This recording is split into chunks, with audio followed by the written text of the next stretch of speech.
he just wanted to have some fun and scare the hell out of some huckleberry pickers. Like, it was just a joke. He was a prankster. And somehow, according to him, it just got out of hand. Yeah. Well, speaking of which, it looks like your party's getting out of hand. Also, you better join that group out there and make sure that you have fun with them, because it sounds like they're having a heck of a time. Oh, I'm trying to actually stay as far away from them as possible. Just like way in the corner of this patio, and everyone's like, but yeah, I understand that might not be good radio. That's all right. Well, listen, I want to thank you again, Vince, for all your hard work last year, all the weird and wonderful news that you bring to us on Pacific North Weird. People can always check you out on your YouTube channel at, what is that, Pacific North Weird? Is that how they can find you? Yeah, PacificNorthWeird.com, and that will get right to our YouTube page, and we got like tons of videos, and hopefully within the next week or so, week and a half, we'll be releasing our video on the Squirrel Festival. Oh, wonderful. It'll be a lot of fun. Yeah, definitely. And then obviously you're working on the Nudist from Venus as well, I would assume. Yes, we are working on the Nudist from Venus. I just had a control panel for a flying saucer built for me. And we are currently looking for a place to film some green screen shots with that UFO control panel and a few other naked people. Well, there you go. I don't think you'd have a hard time finding those folks. They seem to be wanting to volunteer for some reason. So good for you. They come a lot easier than you think. Okay.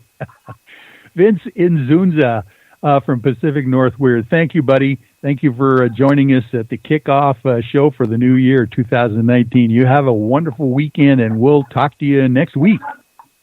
Thanks, Michael. Always a pleasure. All right, buddy. Good night. Bye. Wow. Okay, that's, oh my gosh. The 20th severed foot, human foot, came ashore on Jetty Island in Washington State over by Everett. And they don't know why these things keep showing up and why it's just a foot inside of a shoe, in other words, that survives whatever happens out there to the body. Oh, my goodness. Okay. Well, that is interesting stuff from our buddy Vince Inzunza from Pacific North Weird. You can check him out on YouTube and PacificNorthWeird.com. All right, well, we are, I think, going to jump right into the Mount Adams incident with the UFO I-Team members, Lee Strauss and Kevin Beagle, who are firsthand witnesses and experiencers for a most anomalous, strange event that happened in August of this last summer down in south central Washington State. First of all, let's see, Lee, are you there on the line? Yes, I'm here. I'd like to jump real quick into what Peter was saying, because we actually have some video of these red fireballs, and I'd like to jump on that real quick. Okay, you do, but let me bring in Kevin Beagle as well so he can join in the conversation while you lead us in that direction. How about? Kevin, are you on the line? I'm here. Okay, buddy. Ooh, you're sounding really rich, buddy, so get close to that microphone and make the most of it. That sounds great. Now, did you hear what Lee was just mentioning about the orange fireballs that Peter was talking about? Oh, yeah. Yes, you know, me and Ander were filming up there at, I believe it was Tiger Mountain. Yes, that's correct. And we saw two stationary red or orange, bright orange, red fireballs in the sky that were flashing on and off. And I actually just uploaded it to the UFO I-Team YouTube channel. So if anybody'd like to check that out. Yes, just now. Just right after he said it, I was like, oh, I've got a video of that. So I popped that up there for us, if you want to direct them there to see that video. Two red lights in the sky is basically what it's called.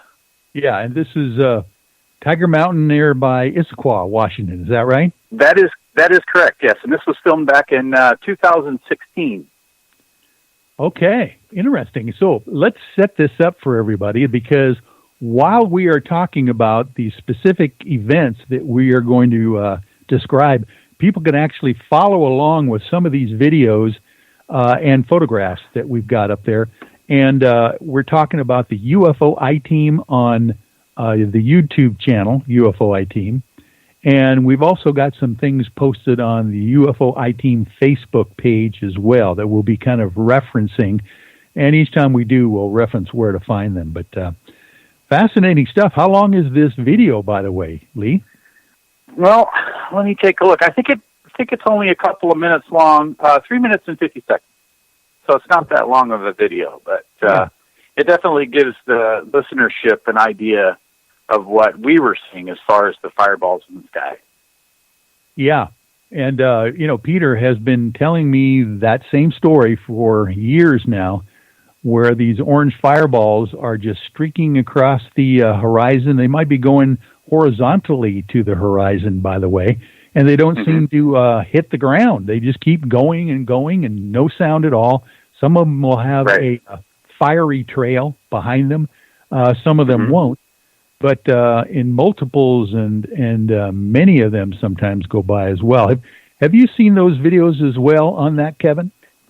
Oh, I've seen plenty of that kind of stuff. It's an interesting thing that you know me, I'm kind of a historian guy, but this is not I respect Peter and everything like that, but this is not a new thing. This is something that you can see in pictures from medieval times and everything like that, that they're seeing these lights in the sky. I believe that in Germany in the 14th or 15th century, this was a very common thing to see and document. There's lots of there's definitely wood cuttings of it and everything like that. It's only now that we can actually see the actual video of it, but it's a phenomenon that's been around for quite some time. It's just explained in different ways.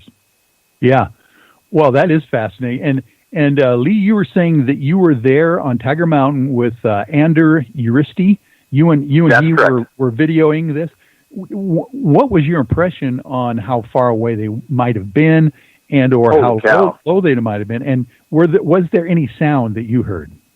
No sound whatsoever. They were sitting at about 65 degrees off into the sky to the south of us. Okay. So almost over Mount Rainier, but a little bit east of that. So if I was to guess, I'd say it was probably a stationary over McCord Air Force Base from the direction that we were looking. Oh, very interesting.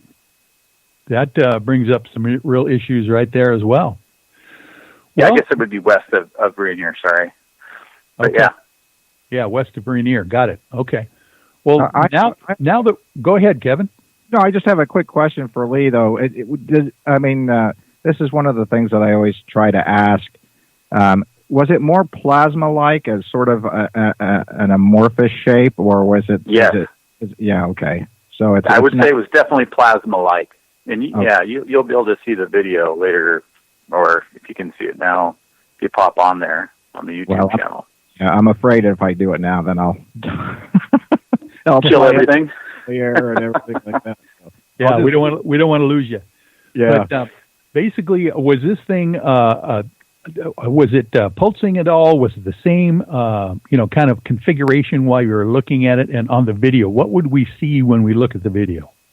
No, it's this red plasma ball off in the sky, kind of just pulsating, but really slow and not rhythmic at all. And then there's another one off to the right-hand side of that keeps appearing. And so it's almost, so the one to the right keeps disappearing and appearing, and the main one just sits there and kind of just undulates. I don't have a better word for it. Yeah.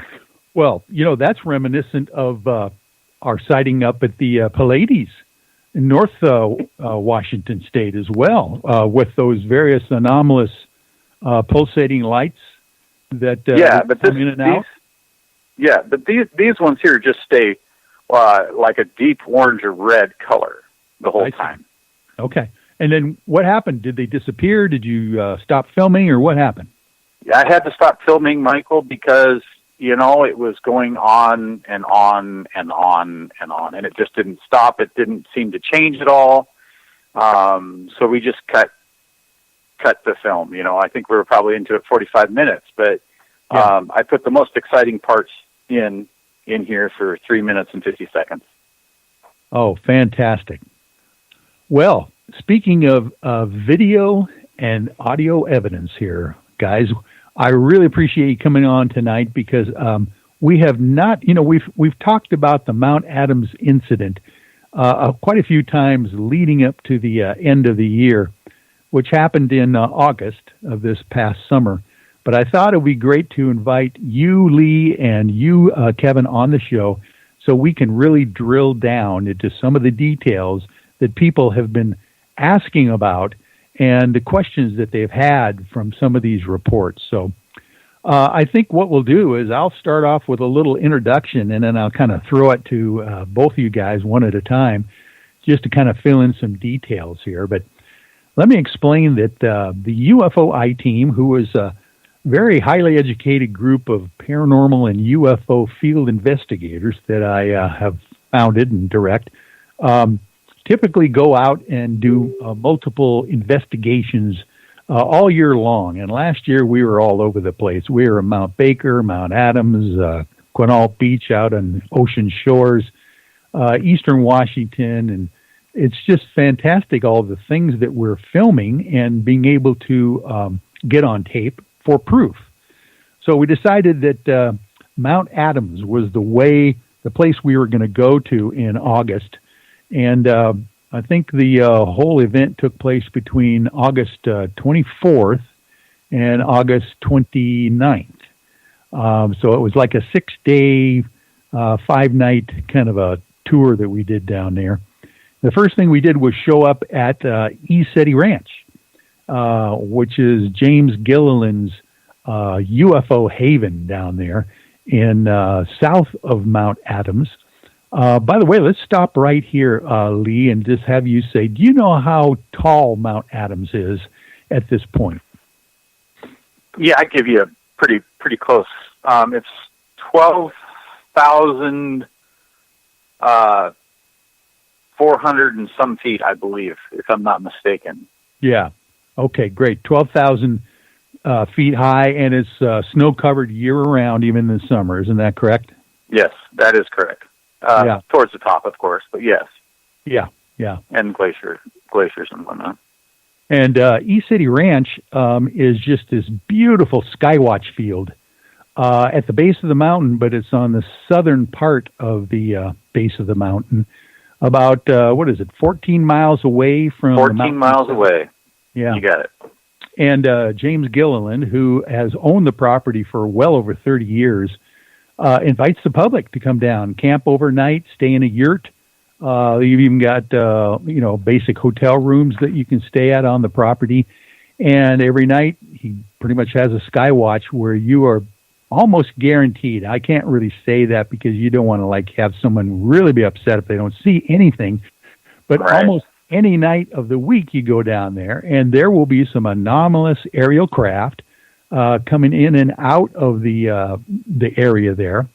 And matter of fact, by the way, there's some very anomalous videos on James Gilliland's E-City website. And E-City, by the way, is E-C-E-T-I, if you want to find that, of video of UFOs flying not much higher than treetop level right through the valley and off into the foothills of Mount Adams. So strange things. Now, we're going to get into the details of what the UFO I-Team saw and recorded on tape right there in the Skywatch field as well. But I thought maybe I would start out with the Bigfoot activity that was going on down there. Just the couple nights before the UFO I-Team showed up, what I've done is uploaded a video to the UFO I-Team Facebook page of James Gilliland talking about this cast of a Bigfoot footprint that he's holding and showing the mid-tarsal break and the whole thing of a Bigfoot, basically a juvenile Bigfoot, he's saying, that happened just before the UFOI team showed up in the Skywatch field. And Kevin, have you heard of that activity in and around the south part of